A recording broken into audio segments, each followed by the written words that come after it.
നമസ്കാരം. Micro S U V എന്ന് പറയുന്ന നാമത്തെ കൃത്യമായിട്ട് ജസ്റ്റിഫൈ ചെയ്യുന്ന രീതിയിലുള്ള ഡിസൈൻ ലാംഗ്വേജുമായിട്ട് വന്ന ഒരു വാഹനമാണ് ടാറ്റയുടെ പഞ്ച് എന്ന് പറയുന്ന മികച്ച റൈനോ ഇൻസ്പയർഡ് ആയിട്ടുള്ള ഒരു ഡിസൈൻ ലാംഗ്വേജിൽ വന്നിട്ടുള്ള ഒരു വാഹനമാണ് ടാറ്റയുടെ പഞ്ച്.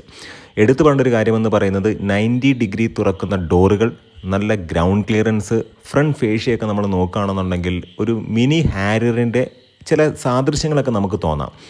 എന്നിരുന്നാൽ പോലും ഈ ഒരു വാഹനം ശരിക്കും ഞെട്ടിച്ചത് 2024 ഏറ്റവും കൂടുതൽ സെയിൽ നടന്ന വാഹനം എന്ന് അത് കൃത്യമായിട്ട് നമ്മൾ നോക്കുകയാണെന്നുണ്ടെങ്കിൽ 2,02,031 യൂണിറ്റുകളാണ് ടോട്ടൽ പഞ്ച് 2024 വിറ്റത്. ശരിക്കും പറഞ്ഞിട്ടുണ്ടെങ്കിൽ വാഗണാറിൻ്റെ ഒരു മൊണോപ്പൊളി, അതല്ലെന്നുണ്ടെങ്കിൽ മാരുതി സുസുക്കിയുടെ ഒരു മൊണോപ്പൊളിയെ തകർത്തുകൊണ്ടാണ് പഞ്ച് ആ ഒരു സ്ഥാനത്തേക്ക് വന്നത്. പക്ഷേ കൃത്യമായ അപ്ഡേഷൻ ഈ ഒരു വാഹനത്തിന് ഇപ്പോൾ ലഭിക്കുന്നില്ല എന്നുള്ളത് ശരിക്കും വലിയ വാലിഡ് ആയിട്ടുള്ളൊരു പോയിന്റ് തന്നെയാണ്. നമ്മൾ നോക്കുകയാണെന്നുണ്ടെങ്കിൽ ഫോർഡ് എക്കോസ്പോർട്ടിന് സംഭവിച്ചത് യഥാർത്ഥത്തിൽ കൃത്യമായ സമയത്ത് അപ്ഡേഷൻ കൊടുക്കാതിരുന്നത് തന്നെയാണ്.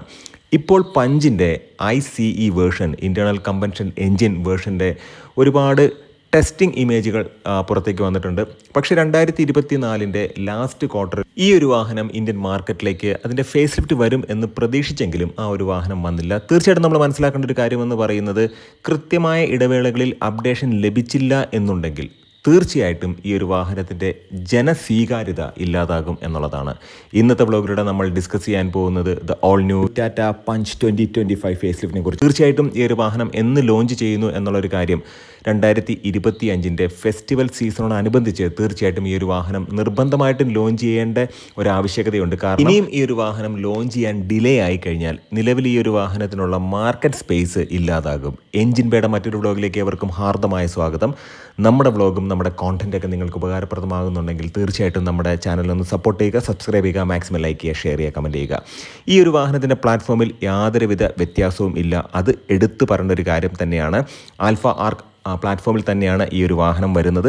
അതുമാത്രമല്ല ഈ ഒരു വാഹനത്തിൻ്റെ എൻജിനിലാണെന്നുണ്ടെങ്കിലും ഗിയർ ബോക്സിലാണെന്നുണ്ടെങ്കിലും ഒരു പുതുമയുമില്ല. DCT വരുന്നില്ല എന്നുള്ളതാണ് എടുത്തു പറയേണ്ട ഒരു കാര്യം.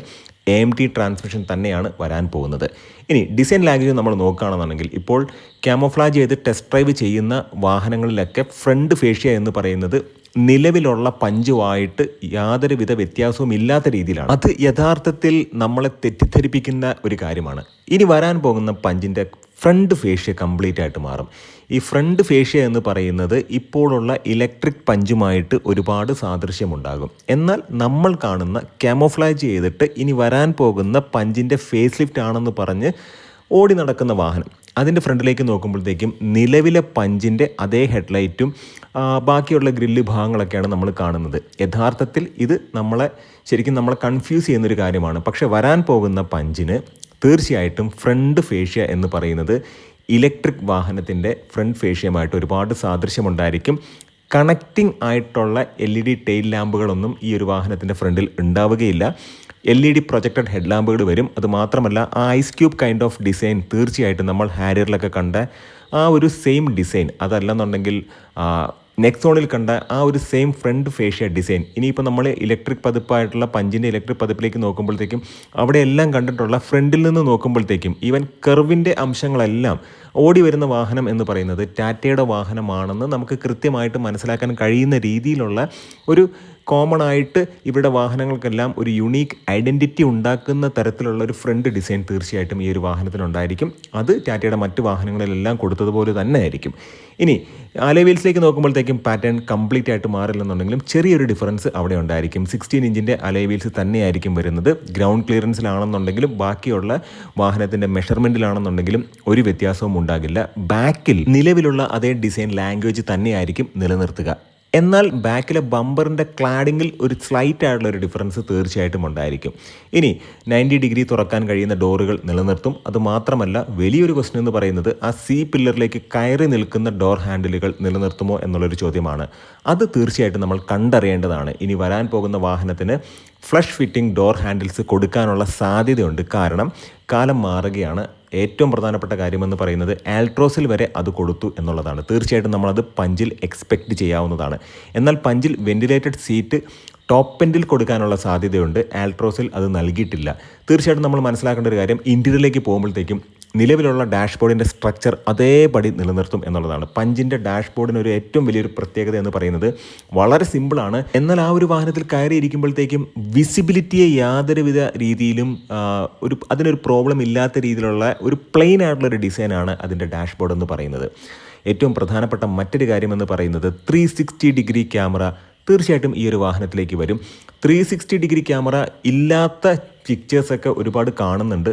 പക്ഷേ 360 ഡിഗ്രി ക്യാമറ ടോപ്പ് എൻഡ് വേർഷനിലേക്ക് തീർച്ചയായിട്ടും വരാനുള്ള സാധ്യതയുണ്ട്. കാരണം അതൊരു വലിയൊരു അപ്ഡേഷനാണ്.